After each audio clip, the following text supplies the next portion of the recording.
ശരൺ, ഇപ്പോൾ ഈ വീണ ടിയെ ചോദ്യം ചെയ്യുന്ന അടക്കം സമൻസ് അയക്കുന്നതടക്കം ഇപ്പോൾ ഈ കേസിൽ ഡിവിഷൻ ബെഞ്ച് എടുക്കുന്ന തീരുമാനമനുസരിച്ചായിരിക്കുമല്ലോ. CMRലാണ് ഇപ്പോൾ ഹൈക്കോടതിയെ സമീപിച്ചിരിക്കുന്നത്. അപ്പോൾ CMR മുന്നോട്ട് വെച്ചിരിക്കുന്ന ആവശ്യം ഈ അന്വേഷണം തന്നെ തടയണമെന്നുള്ളതാണ്. ED അന്വേഷണം യഥാർത്ഥത്തിൽ ശശിധരൻ കർത്തിയുമായി ബന്ധപ്പെട്ടാണ്, ശശിധരൻ കർത്തിയുടെ ഇടപാടുകളുമായി ബന്ധപ്പെട്ടാണ്. ആ ഇടപാടുകളിലാണ് വീണ ടിയും വരുന്നത്. ശരൺ,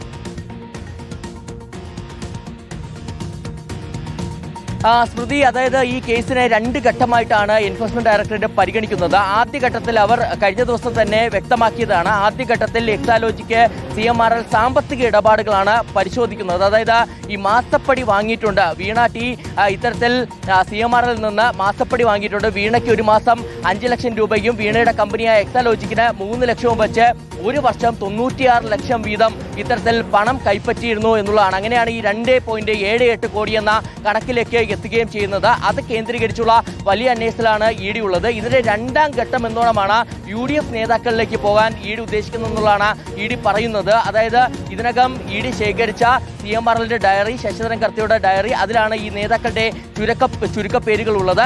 അപ്പോൾ ആ ചുരുക്കപ്പേരുകൾ കേന്ദ്രീകരിച്ചുള്ള അന്വേഷണത്തിലേക്ക് പിന്നീട് പോകാമെന്നൊരു തീരുമാനത്തിലേക്ക് കൂടി ED എത്തിയിരിക്കുന്ന സാഹചര്യമാണ്. എന്തായാലും ഇപ്പോൾ ഈ അന്വേഷണം വേഗത്തിൽ തന്നെ കൊണ്ടുപോകാനാണ് ED നേരത്തെ തീരുമാനിച്ചിരുന്നത്. അത് നമ്മൾ കഴിഞ്ഞ ദിവസങ്ങൾ അത് കൃത്യമായി തന്നെ കണ്ടിരുന്നതാണ്. ഹൈക്കോടതി ഈ CMRLന്റെ ഹർജി തള്ളിയതിന് തൊട്ടടുത്ത ദിവസം തന്നെ വലിയ റെയ്ഡുകളിലേക്ക് കടക്കുന്നു. ഒരേ സമയം 10 ഇടങ്ങളിലാണ് റെയ്ഡുകൾ നടത്തിയിരിക്കുന്നത്. ആ റെയ്ഡിൽ തന്നെ വീണ ടിയുടെ മൊഴി രേഖപ്പെടുത്തുന്നു. ഒപ്പം തന്നെ മറ്റ് ആളുകളിലേക്ക് പരമാവധി വേഗത്തിൽ എത്താനുള്ള ശ്രമം EDയുടെ ഭാഗത്തുനിന്നുണ്ടാകുന്നു. അങ്ങനെ ഈ അന്വേഷണം ഇനിയും വൈകിപ്പിക്കേണ്ടതില്ല, വളരെ വേഗത്തിൽ തന്നെ മുന്നോട്ട് കൊണ്ടുപോകാം എന്നൊരു തീരുമാനത്തിലേക്കാണ് എത്തിയിരുന്നത്. ഇന്ന് അതിന്റെ ഭാഗമായിട്ട് കൂടിയാണ് അവലോകന യോഗം ചേരുകയും ചെയ്യുന്നത്.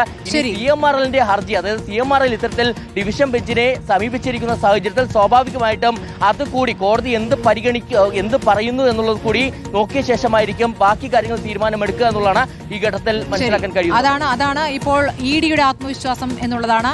ED ഇപ്പോൾ വളരെ വേഗം മുന്നോട്ട് പോകാൻ ശ്രമിക്കുന്നു. പല നടപടികളിലേക്കും വീണ ടിയെ സമൻസ് അന്വേഷിച്ച് വിളിപ്പിക്കാനുള്ള നടപടികളിലേക്ക് കടക്കുമ്പോഴാണ് ഇപ്പോൾ CMRL ഹൈക്കോടതി ഡിവിഷൻ ബെഞ്ചിനെ സമീപിച്ചിരിക്കുന്നത്. ഇന്ന് ഉച്ചയ്ക്ക് അതിന്മേൽ തീരുമാനം അറിയാം.